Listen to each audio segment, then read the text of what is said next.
There's this thing that Spoony has been doing recently. Noah Antwiler of the Spoony Experiment. He's one of my favorite reviewers. He's really, really great at what he does. But he also records video blogs from time to time. And recently, he has been talking about some of his more unique experiences with role-playing games. Up until now, it's just been like Dungeons and Dragons type role-playing games, but he recently started talking about LARPing experiences as well. So I figured that it might be a fun idea, since I've kind of had D&D on the brain for a while now, to sort of relate to you some of my more interesting experiences with Dungeons and Dragons. I'm going to tell you this story about the most unique combat experience that I've ever been a part of, or at least one of the more unique. It's probably the most unique. Definitely top 5. What happens is you're gonna need a little bit of background on this. There's this D&D variant called Starjammer. And what it is it's basically Dungeons and Dragons in space. It's not actually space. It's something called the Phlogiston, which is kind of the space between spaces, if that makes sense. It's like, it's sort of a space between dimensions, as I understand it. A space between planes. Basically, what happens is that, like you go venturing through space, basically. I'll just call it space, because it's space, basically. You go venturing through space on magical ships that are powered by magic. And there are various ways to go about acquiring a magical means of propelling these ships, because the ships take a lot of power. Take a lot of magical power to go through the Phlogiston. And so what happened was, in the campaign setting, I was playing a character that I had never played up until that point. I created a new character. He was a bard. His name was Glimble Knockney Garion Bartholomew Papeshafe Esquire. He spoke with an Irish accent, and he loved merriment. He loved just like the general enjoyment of life. He loved drink. He loved celebration. He was a lot of fun to play. And one of the NPCs run by the who was being played by the DM, one of the non-player characters, he was my uncle, or Glimble's uncle, I should say. And I can't really remember what this other gnome's name was. But he was the uncle of the gnomish bard Glimble Knockney Garion Bartholomew Papeshafe Esquire. And then we had another dude in the campaign who was a druid that was basically a parody of Bones from Star Trek. He was a parody of the Doctor from the original Star Trek series. So he was a lot of fun. And he had a pet tiger and everything. And then we had 3 other characters who were from previous campaigns. There was my friend Chad's character, whose name was Ein, and he was a true neutral fighter, and he brought along these 2 guys, 2 halflings played by these 2 guys I knew, Fedora. Yeah, that was our nickname for him, was Fedora, and Matt. Matt played a bard, a chaotic evil bard. The dude was, he was completely insane. And then there was, I think Fedora's character was neutral evil. He was a neutral evil halfling rogue. And so like those 3 guys kind of, they came into the campaign because they knew each other, and so they were just kind of traveling around each other. I forget how Bones came into the campaign. I forget how. But so we all got my uncle sort of, he was an eccentric. Glimble's uncle was an eccentric. And he had heard, he had this incredible wanderlust. Like, he's always looking for the next big adventure. And he had heard about this thing called the Phlogiston, so he had eventually made it his life mission, his lifelong mission, to explore the Phlogiston, basically. The whole point of the Starjammer campaign is to find the eponymous Starjammer itself, which is this enormous, absolutely enormous ship. It's like the size of like a small country or something like that, or like the size of a large city or something like that. And it's this ship that travels through the Phlogiston. We have one on-planet adventure that starts the campaign where my uncle sends us all to, Glimble's uncle sends all the players to find a very powerful magical artifact to power the ship. Because, like I said, there are many ways of going about magically powering these ships. Some ships have, like wizards, like high-level wizards that will basically just pump all their magical spells into the ship's engine, and then it will use their magic as fuel. If you don't have that option, what you have to do... Jake, your blood... Get out of there. Sorry about that. The dog was laying, you know, near the drapes, and he was messing up my light. So, where was I? But yeah, anyway, the other way that you can power, you know, one of these ships magically is to essentially feed magical items, like burn magical items in the ship. And, you know, like, you know, depending on how powerful the magical item is and how big the ship is, it can power it for, you know, a certain amount of time. And there was this immensely powerful magical artifact called the Inedible Muffin. Yeah, the Inedible Muffin, yes. That's a whole other story by itself. But basically, if your ship is small enough and the magical item is powerful enough, it can power the ship basically indefinitely. Like, it can produce magical energy faster than the ship can consume it, basically. So that was the case with the Inedible Muffin. That was our source. And it was this, you know, the Inedible Muffin was this long-running joke from all our other campaigns. Like I said, story for another time. We got this muffin and we used it to power the ship. And my uncle basically, like, you know, like, he pulls a bunch of levers in the house that he and I were sharing, and his the roof, like the entire house just splits in half, and out of it rises this ship that he's been building all his life called the Amazing Dirigiboat, which is exactly what it sounds like. It was a dirigible crossed with a boat. And so we all pile into the Amazing Dirigiboat, and we fly off into the Phlogiston.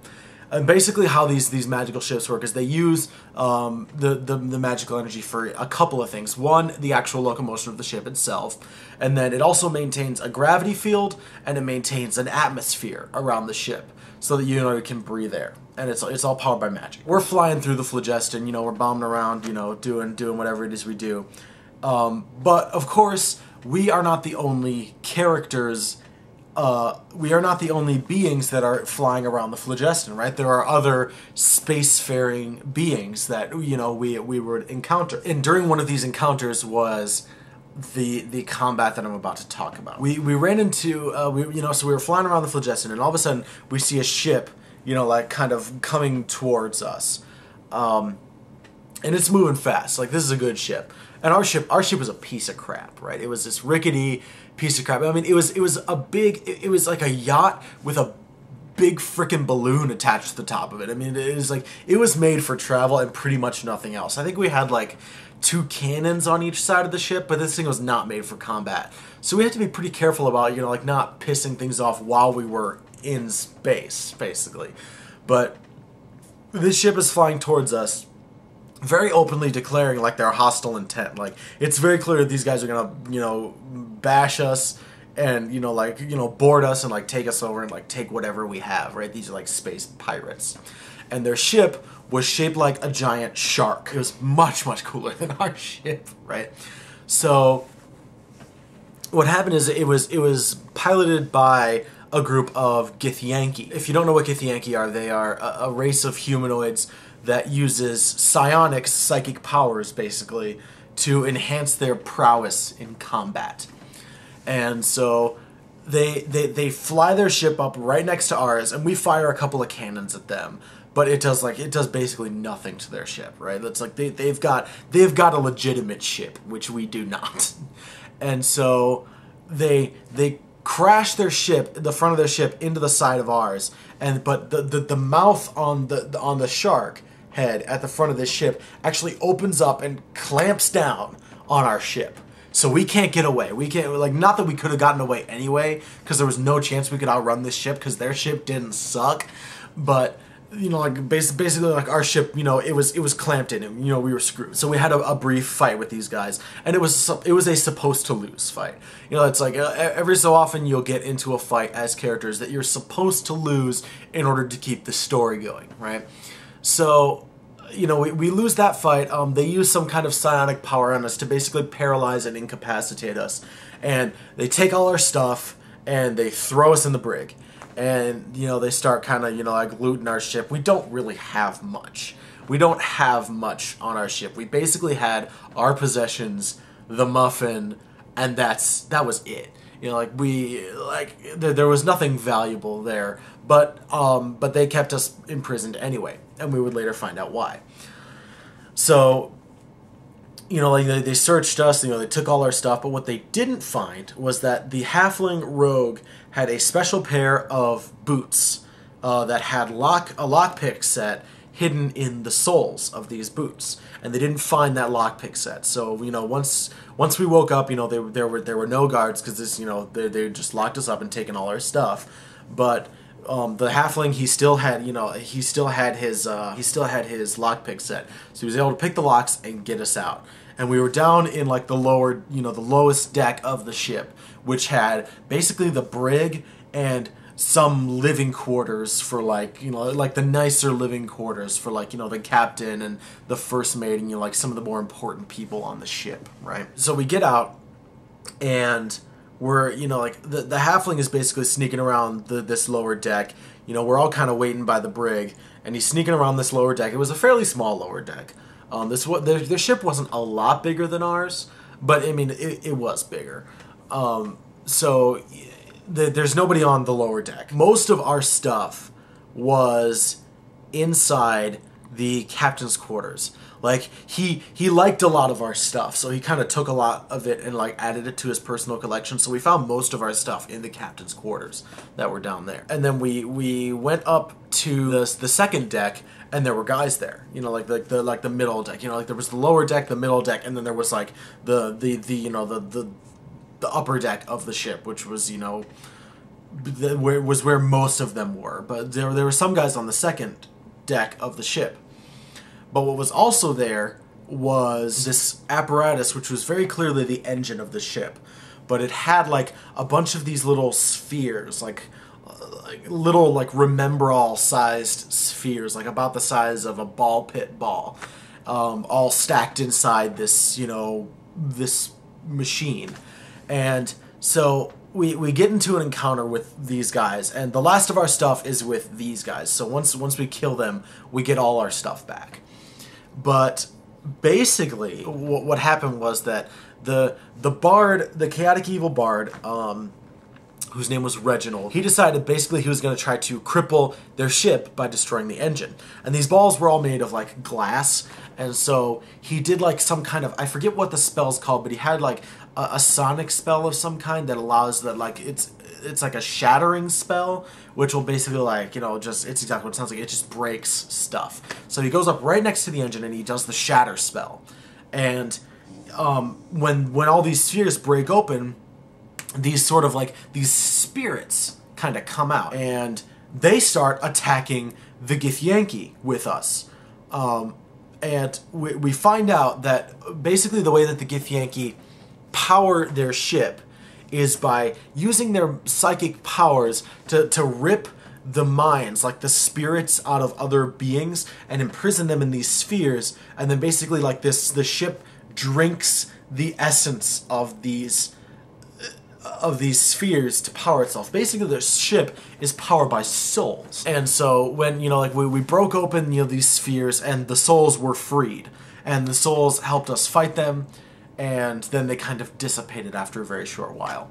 Like, they dissipated and, you know, went to, you know, like, the afterlife. What happened then was, you know, we went to the upper deck, and we were kind of, you know, like, there was kind of, you know, like a set of stairs that led up, and then there was this little room with a door, and the door went to the actual deck itself. And then there was a tower leading up from that room to, like the watching, you know, like the watchman deck, or like an observation deck where, like, the captain could, like, you know, or whoever was watching, you know, could, like, look down on the upper deck. There were a total of 3 engines on this ship.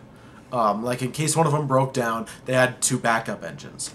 And one of them was on the upper deck itself, and the other one was in this observation tower. So we kind of, you know, like, we sort of strategize and we get this little game plan together. And at this point, my character's not that great in combat. At least he would not have been against these Githyanki. So he was better off kind of, you know, like, casting spells and doing bardic music effects in the background for this fight. Because the Githyanki are, like, they're really powerful swordsmen, basically.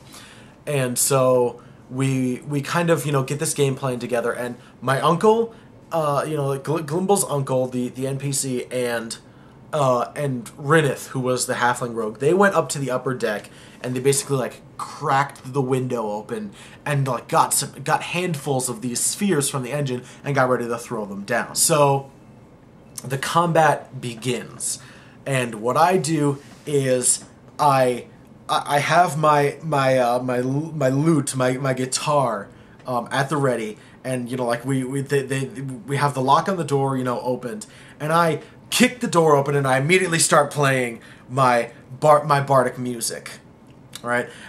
So you know, I basically just, you know, like, I just start busting out like a battle song, and like in the actual session I just you know, I kick open the door and I start going dun dun dun dun dun dun dun dun dun dun. I start playing like the Rocky montage music, right? It was very silly, but it was fun. It was cool. And so as I start playing the song, and the way bardic music works is that your party gets buffs for hearing this song, and I was doing an ability called Inspire Courage. So I was basically making them better at combat by, you know, like empowering them with courage with my music. Then immediately the druid and his tiger go running out and start, you know, they start fighting stuff, and the tiger's mauling guys, and then the fighter. No, not the other bard goes in and does his shatter spell on the engine that's on the upper deck.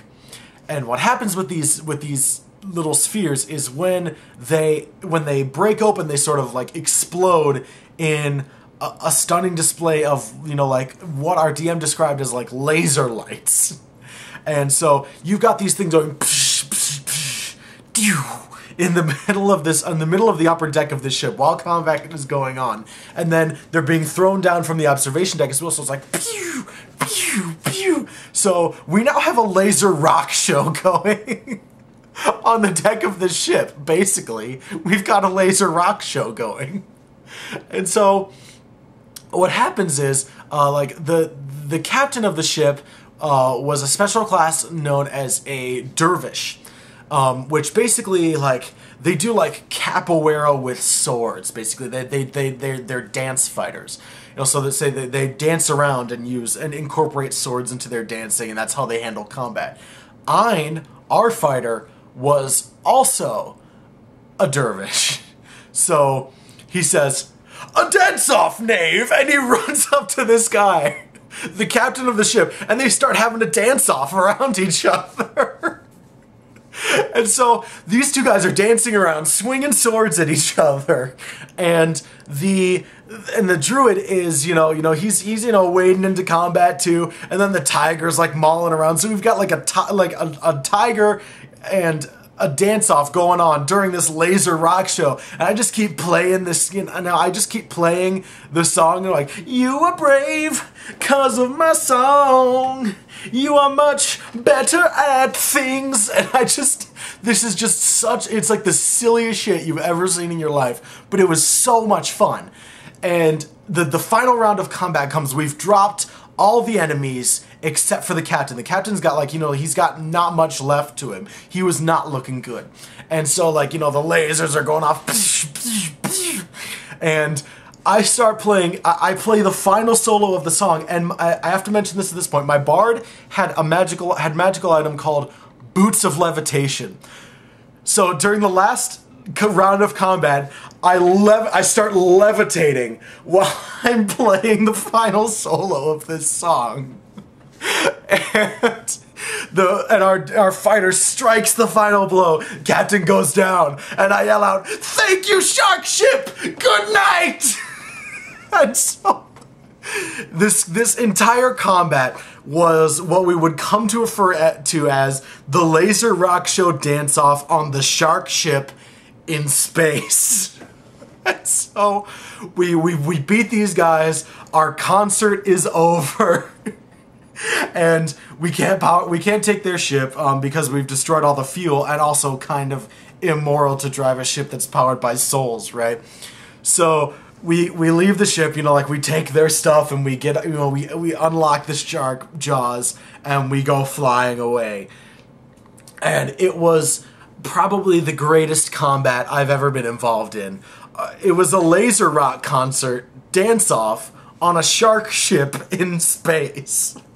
And I defy you to come up with a scenario more unique than that that has actually happened in any game you've ever played, because it was outstanding, absolutely outstanding to me, that whole experience. So that's the tale of the greatest series of battles that I was ever involved in a Dungeons & Dragons game. If you guys would like to hear more D&D stories, I've got more. Probably by and large, most of them are probably not going to be as good as the Laser Rock Show dance-off on the shark ship in space. But I mean, like, I've got some other, you know, stories of interesting combat that happened, and I could also talk about the inedible muffin, the grand, powerful, magical artifact known as the inedible muffin, at some point, if you would like me to. So if you are interested in more of this kind of story, just let me know and I can tell you some more. But until then, Code Monkeys, I'll see you later.